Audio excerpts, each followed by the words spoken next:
Hello, everybody.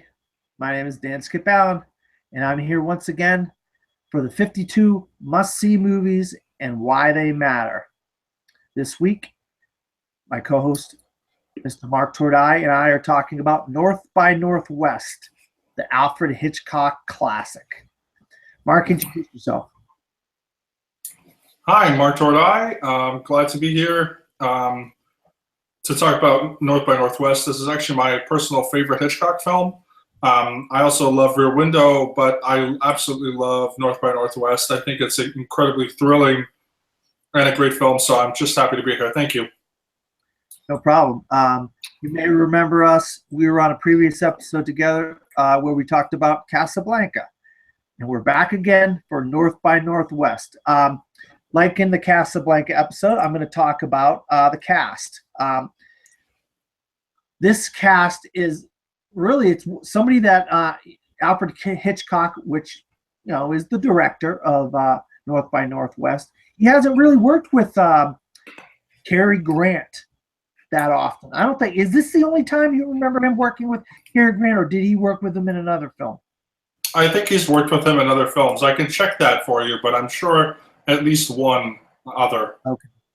Okay. Well, this is the one that's most famous, that everybody knows, that Cary Grant and Alfred Hitchcock worked together. His character in this film is Roger Thornhill, even though he's called George Kaplan sometimes in the film. We'll get into that as our discussion goes along. Also, we have Eva Marie Saint, and she plays Eve Kendall, and she's part of what's called the Hitchcock Blondes. We'll talk more about the Hitchcock Blondes maybe in future episodes. Also, in one of his first roles, a role that a lot of people didn't know of this man. His name is Martin Landau. He played a character by the name of Leonard. Kind of like a hitman type of character, kind of like a henchman type of character. And then also James Mason, which James Mason plays Mr. Lester Townsend or Van Damme. We got some characters in this film that have two names. So in James Mason, you've probably seen him all over the place. He plays a bad guy a lot of the times in different iterations of films and so forth. And he's got a very distinct accent. So if you recognize the accent, you've probably seen James Mason in some movies. I just want to Bernard Herrmann. I wanted to mention the music in this because it is a character in this film. It is such an interesting score and how moody. It takes you up and down in the film. It really does. The scenes, you're like, okay, you can recognize the music by Bernard Herrmann. And one of the other things, real quick, I always like to do when I watch a movie involving Alfred Hitchcock is, where is Hitchcock? Where's Waldo? Well, in a Hitchcock movie, you say, where is Hitchcock? In this one, he gets left out. He tries to get on a bus, and he can't get on the bus. And you see him, he gets left on the curb. So I wanted to get into that. Where's Hitchcock moment there. Talk about this cast and the people that I've mentioned, or somebody that I have not mentioned, Mark. Yeah, so Cary Grant was also in To Catch a Thief, which was a few years earlier. So this was, I guess, his second Hitchcock film. Cary Grant was just an amazing actor. He had a really distinctive accent, which a lot of people can sort of impersonate. And it's actually one of my favorites of all the sort of impersonating accents because it has such a rhythm to it. And Dana Carvey does a really, really good Cary Grant. And he was a fantastic actor. He was born in England, but he spent most of his life as an actor and an adult in America. And I really loved in this particular role his performance because it's very mistaken identity. As you mentioned, more than one character has two identities. And he was also in another movie a couple of years later called Charade, with Audrey Hepburn that was also kind of a mistaken identity movie, which she's just sort of perfected. Great leading man, etc. I actually wouldn't mind talking about somebody you mentioned also was Martin Landau. So Martin Landau's like one of my favorite actors of all time. I actually got a chance to meet him just randomly in a restaurant like a few years ago, and almost 10 years ago now, so maybe like 8 years ago. And he's incredible. This was his second ever movie. I don't think he says that much in the film from what I can remember, but he is a henchman. He's at the end, for example, what happens to his character is extremely memorable. Probably one of like the most memorable scenes in like movie history. But yeah, this was his second ever film that he was in, and he's incredible. And of course, he won an Oscar later, or at least was nominated quite a few times after. Did he win for? He did win. I think he won for Ed Wood, didn't he? Yeah, he won, right? Played Bela Lugosi in Ed Wood, and he won the Oscar. And he was nominated for Crimes and Misdemeanors, and as well as Tucker the Man in His Dream. That wasn't until the 80s, but this is sort of the beginning of his career, and he's just a fantastic actor. I enjoy. As far as like Jack Mason or James Mason, pardon me, James Mason. Yes, if you understand the villain, he was in so many movies.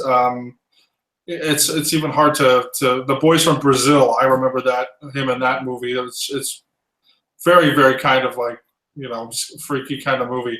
And he was really, really great. He won an Academy Award for A Star Is Born. English actor, really great. And again, Eve St. Marie, another one, as you said, the Hitchcockian blonde. She was on the Waterfront, which is also one of the greatest like movies ever made. And great cast, solid cast, and yeah, all these actors sort of went on to do great things, and went on to do a lot more and had fantastic careers. Yeah, we'll discuss the music by Bernard Herrmann. Do you recollect that music? Yeah, I do. I remember. I mean, because this is really North by Northwest is obviously being Hitchcock. It is definitely number one as a thriller. And so what I really like about thriller films is the score. And the score of this film, I know sort of always emphasized that excitement and those thrills, particularly with the infamous plane. There's kind of some good music notes that sort of lead to that, and very Hitchcockian with like very high-pitched sort of violins and, to grab your attention to things. It works in every way. It just makes... It was a formula that certainly, worked back in the day, but it still works now. Just grab your attention, get those high notes, and I really enjoyed the music in this one, much like a lot of Hitchcock movies as well. But North by Northwest, it really works for all the different like things that are going on to this character, because it's nonstop. I mean, once like the opening scene of the film, there's action, and then it just keeps going and going and going.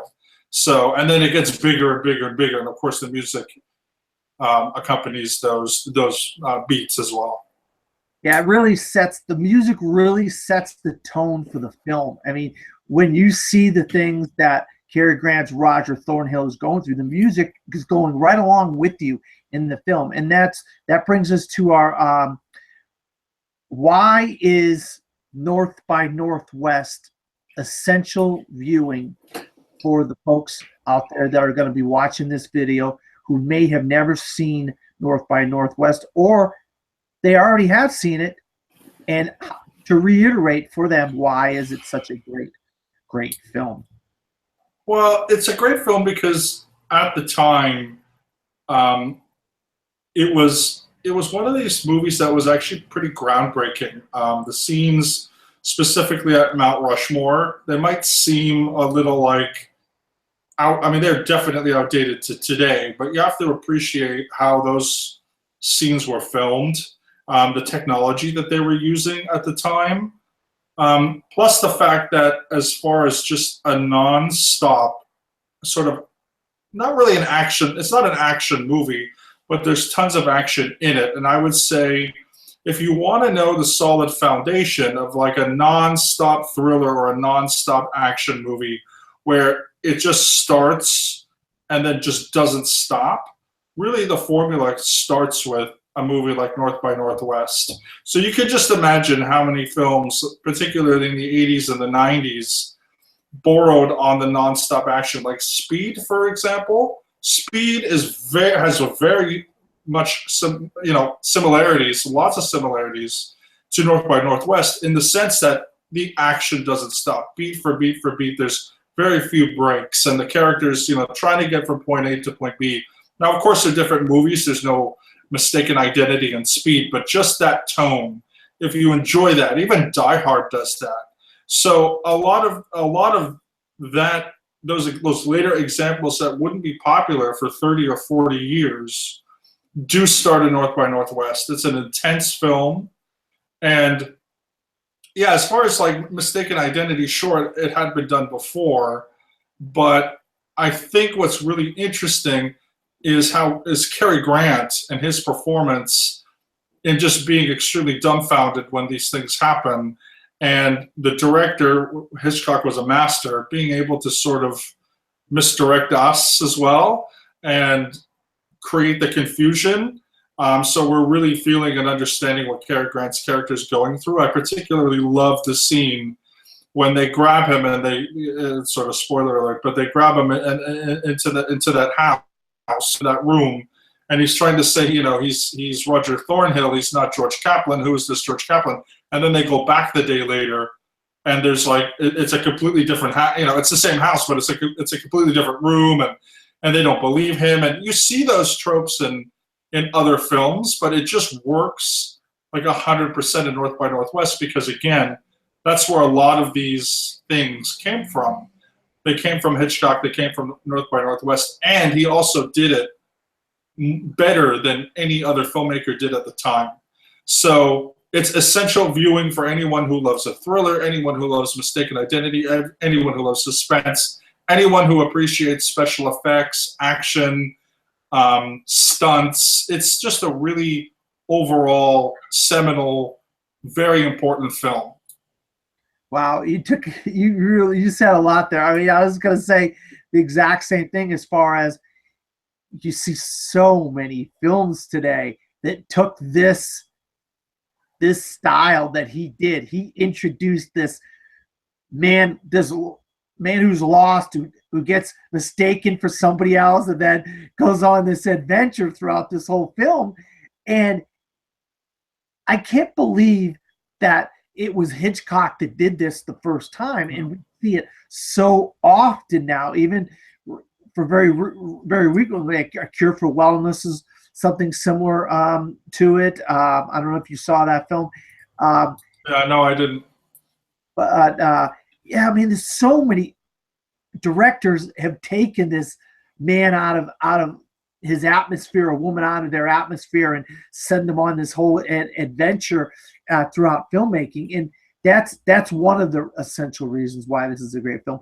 But like you said, it's got some great kind of it mixes in so many different genres within one genre, and the score, the acting, the villain. Even I don't know when James Bond movies started coming out, but I think it'd be very, very similar to around the same time or after as North by Northwest, because this reminds me of a James Bond film in a lot of ways. The kind of things that James Bond would go through, or something like that. And that's what's so amazing about the film. And there's a color version of it. There's like a really up-to-date color version of this film that if you haven't seen that version right now, that's the version to go get, because it is beautiful. The sound is beautiful. You feel like it's a film that was filmed today. If you know it wasn't filmed in the 50s or whatever. What was it, 1957, I think? 59. Yeah, I think it was in the late 50s. That's definitely 1959. But you're right about James Bond, because Dr. No was 1962.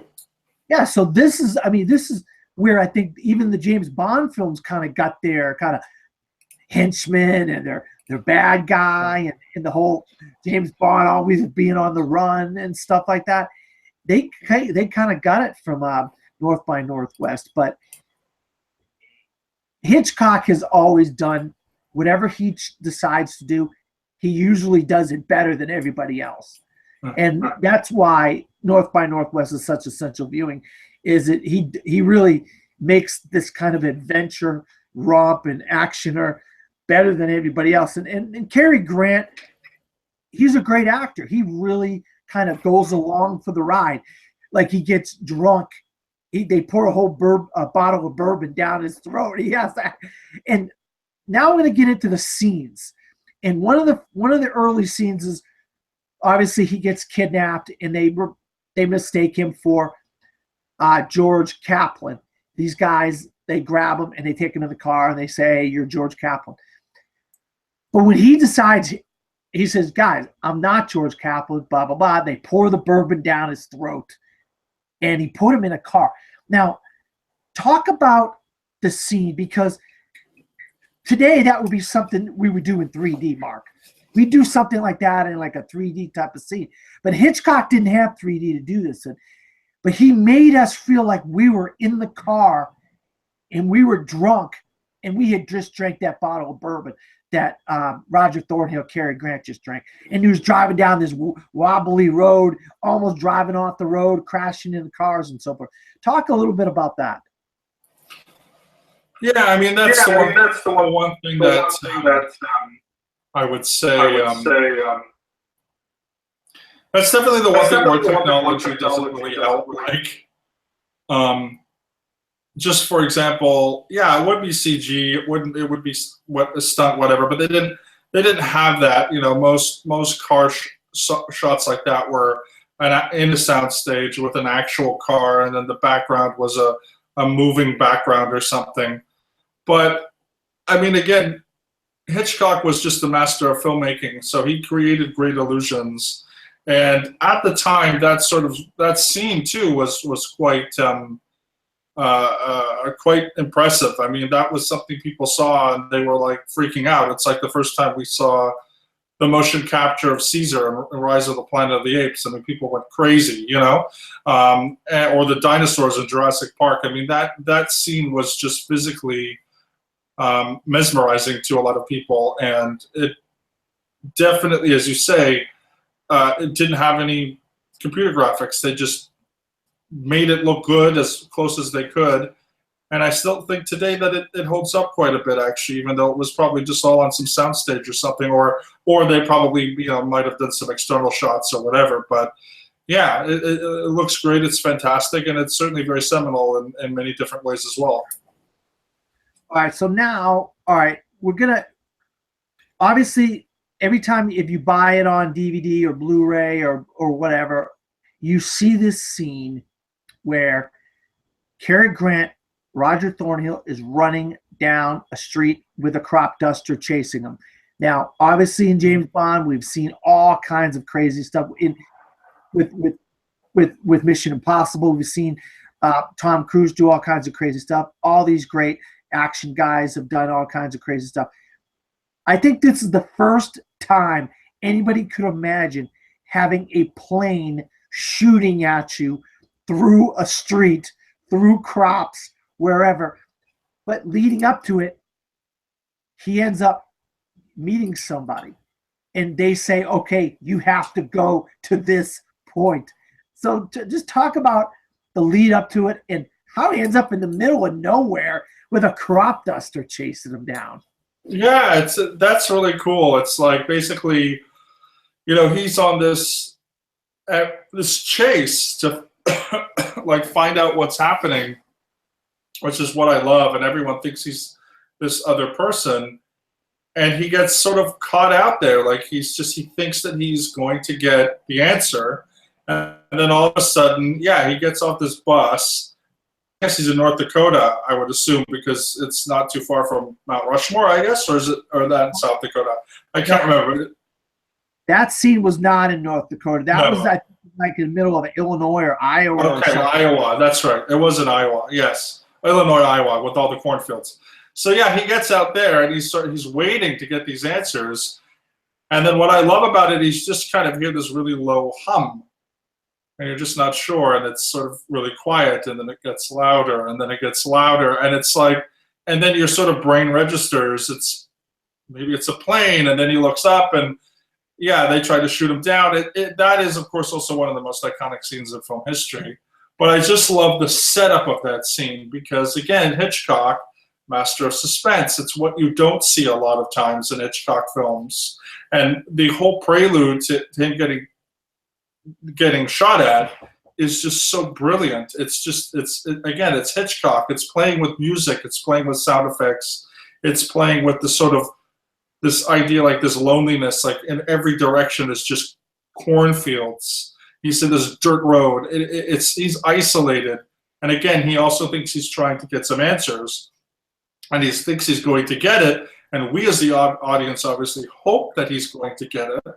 But then we find out, holy crap. And that is still like one of the biggest like OMG moments. It's like you don't expect, and that's another part of the North by Northwest, is all the beats you don't really expect. I mean, who would expect a crop duster to just come out of nowhere and try to shoot him and kill him?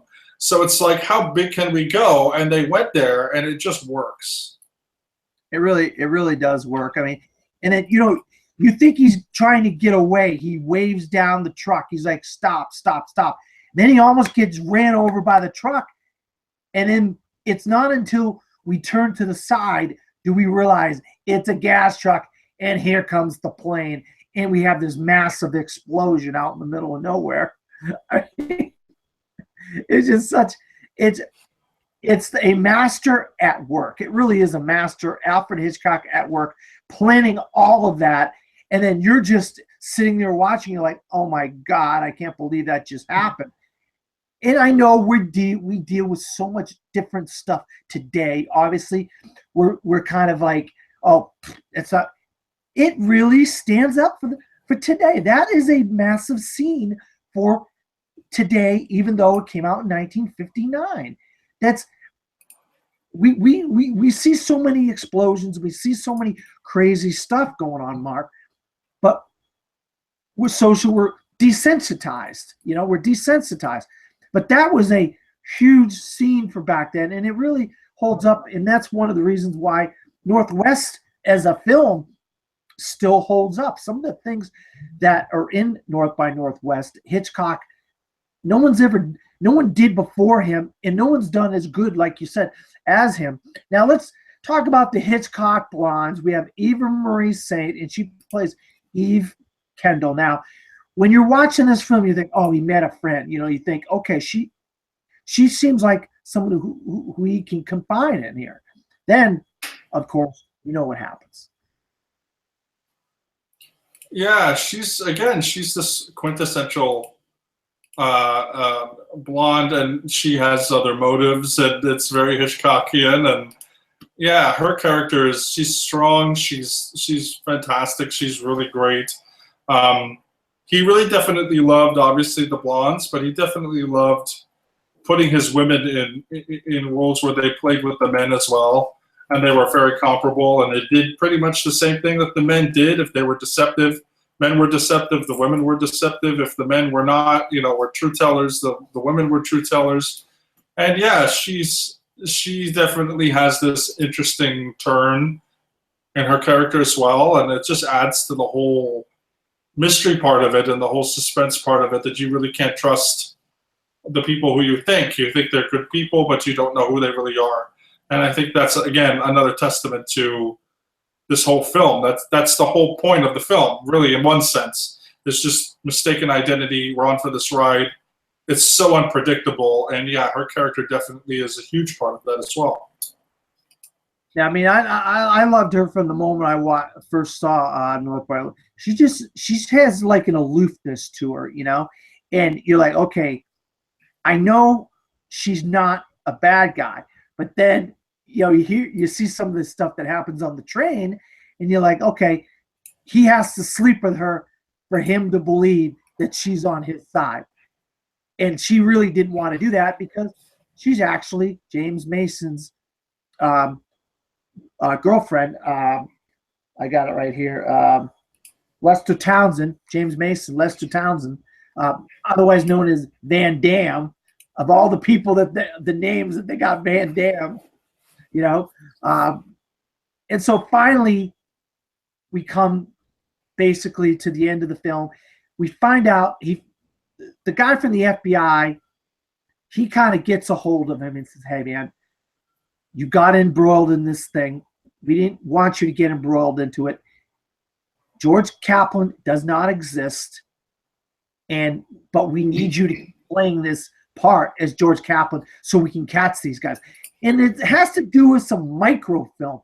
I mean, a microfilm, Mark. I mean, of all the stuff that's going on in this film, the whole thing evolved around microfilm that they bought at an auction. That's in a statue that they bought at an auction. I mean, I know in the James Bond movies there's a bigger things going on and bigger things are a bigger scale. But really, microfilm. I think that's interesting because that's very of the time.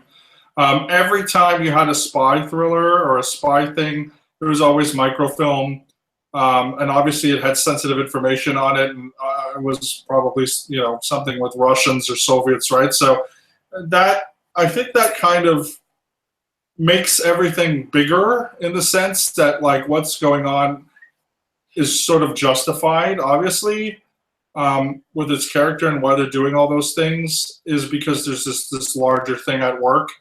And I think it works in the film. I think maybe it's a little like, okay, microfilm, sure, but it's supposed to be something that connects all the characters and all the stories. And it's, to me, like when I think by North by Northwest, of course, I don't necessarily think of that whole microfilm part. That's just secondary. But I still think that it works again in sort of making the whole thing make sense because it would have had some sensitive information on it and they wouldn't have wanted it to get into the wrong hands. And I sort of get why that they did that, which is very of the time, but I still get it. Yeah, it turns out that I guess the James Mason character of Van Damme was a Russian spy in this country. So he was trying to give sensitive information on the microfilm. He was going to take it back to the Russians. I guess we're in the Cold War in '59. I guess we're in the Cold War.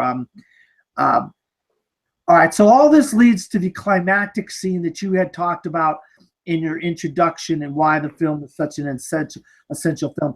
We had this amazing set piece set on Mount Rushmore, of all places, where these guys, I mean, this house, I mean, where did this house come from? What a beautiful place to have a house. I mean, are you kidding me?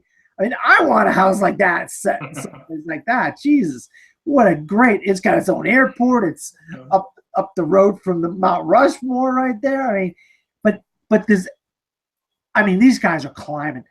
Obviously, this has got to be on a sound stage, but Mark, I mean, the claustrophobia, I mean, the vertigo of them climbing up and down and trying to get away from the Martin Landau Leonard character and one of the other thugs, and we find out why he was doing what he was doing. He was trying to become an American citizen in this country by being a bad guy so he could work for James Mason's Van Damme. So talk about that a little bit more. I mean, that scene is pretty incredible. I mean, I would say it's probably as a sequence, it's up there with any sort of final scene action sequence. So you can imagine.